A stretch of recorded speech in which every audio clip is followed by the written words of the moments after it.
Hello mga day! Welcome back to my channel! Hinaan ko lang aking busis mga day kasi ang jusawa ko ay natutulog sa kwarto. Ngayong araw mga day sobrang saya ko kasi safety ang aking jusawa sa pag-uwi. And ngayon ay nagpapahinga lang sa aming kwarto. And nilutuan ko ngayon ng chicken kasi gusto niya daw ng chicken. Nag-bake ako ng chicken and potato. Ramen lang daw ang kinain niya kaninang umaga sa desert. Dumating pala siya sa bahay mga 2:30 p.m. And ngayon alas 4 na, nagpapahinga lang. Ang himbing ng tulog mga day. Ang saya ko kasi safety lang si Tom. Your food, my love. Okay, It's ready. okay, thank you, love. Your chicken and potato. Okay. Okay. Tinawag ko na siya kasi naluto na ang kanyang chicken and potato nga iyang gi-request. Ngayon mga day ba ay hindi na broke ang aking puso mga day. Kompleto na ang aking puso. Hindi na siya broken a little bit. Diba sabi ko sa inyo kahapon na parang broken siya a little bit ang aking puso kasi LDR kami ni Tom. Pero ngayon okay na siya mga day. Happy na siya. Kanina ba pagkadating ni Tom dito sobrang ang baho ng beer niya. Parang nasubraan ng pag-inom ng beer ito ay kasi masimutan ko ang baho ng beer sa kanyang bunganga. Tapos ang daming bas sa katawan. Nang dahil yun sa pagbike-bike siguro ba. Ang dogyo tingnan, ang daming Nandito lang ako sa harap niya. Kumakain ang gisawa ko. While kumakain siya, nandito ako sa harapan niya. Nakipagchika. Hindi na ako kumain kasi kumain naman ako kanina.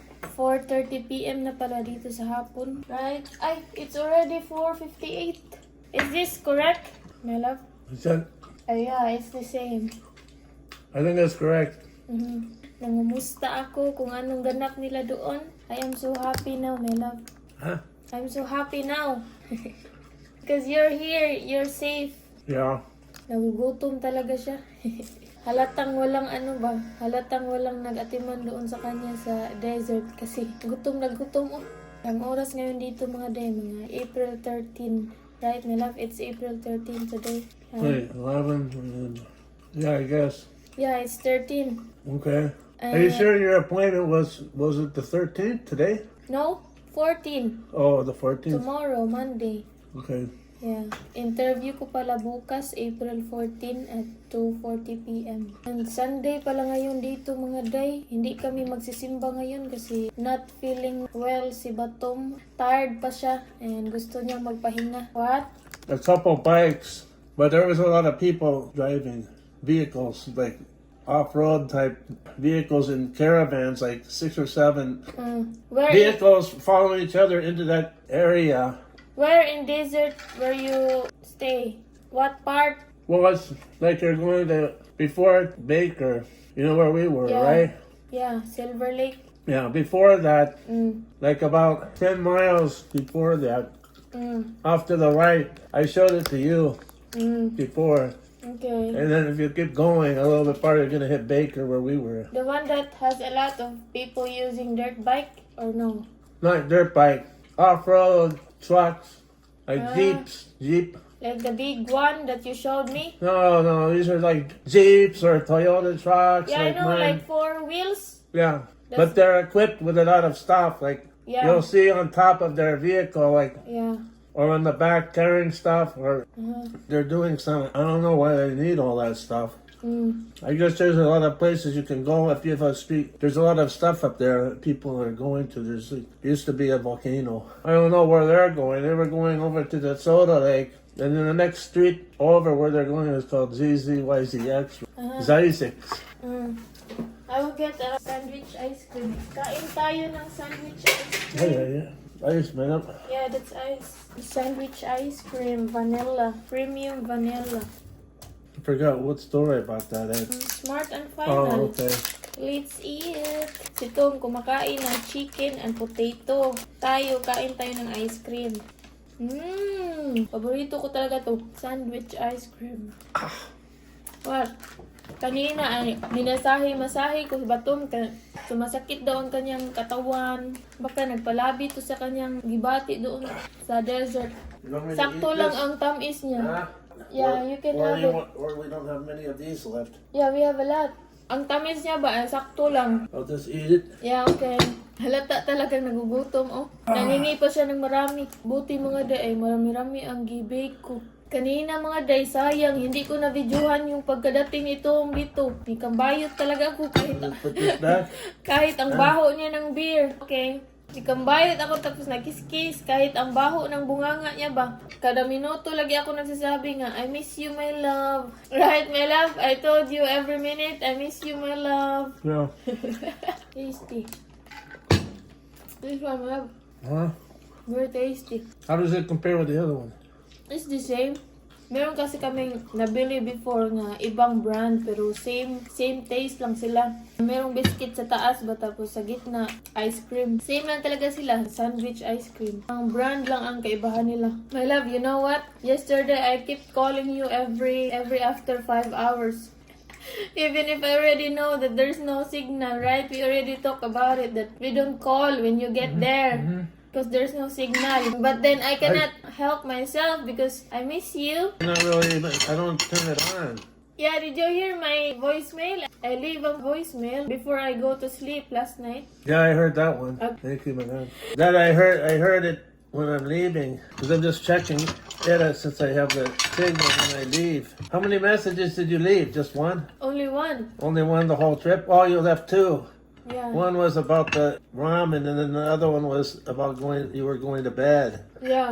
So that's it? Those two, right? Yeah. I forced myself not to leave a message because I already know you cannot hear it. There's no signal. Yeah.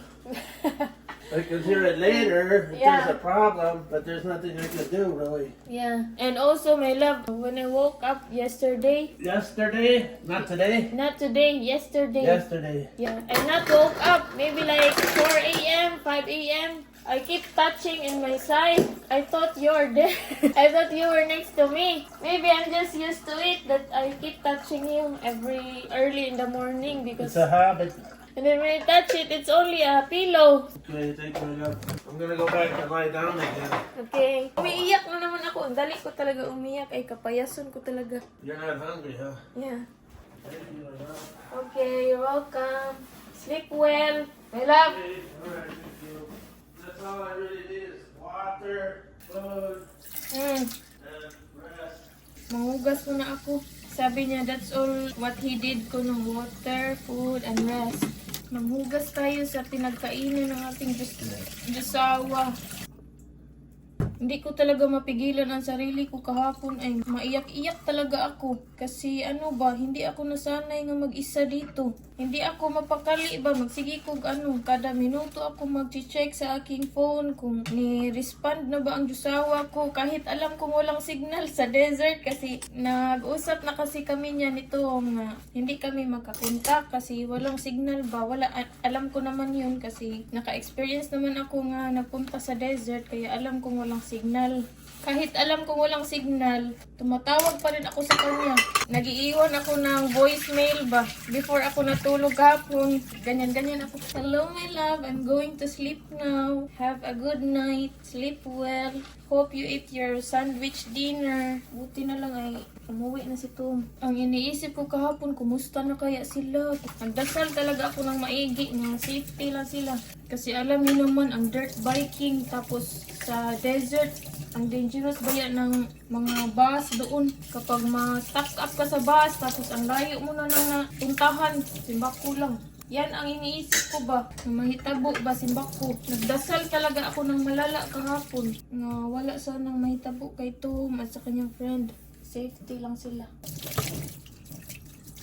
Hello mga day, si Tom ay bumalik na sa kwarto and nagpapahinga na ulit. Tapos nang kumain, busog na yan. Bukas pala ay interview ko sa aking inaplayan nga trabaho dito malapit sa amin. Hindi ko lang muna sabihin sa inyo kung ano yung inaplayan ko, basta kung ano-ano na lang ang inaplayan ko dito para makapagsimula na ako magtrabaho. And hopefully ay makapasa tayo bukas sa interview. Si Tom pala ay nagikan sa kanya bakasyon ay April 11 tapos ngayon ay April 13, mga 3 days lang ang kanyang bakasyon and 2 nights kasama ang kanyang nag-iisang friend. Mag-shoutout pala tayo mga day. Shoutout kay Ma'am Mary Ann Varias and kay Ma'am Imelda Kiniko. Maraming salamat po sa panonood ninyo palagi and sa pagsuporta palagi. Don't forget to subscribe and click the notification bell para updated ka sa ating mga next vlog. Bye!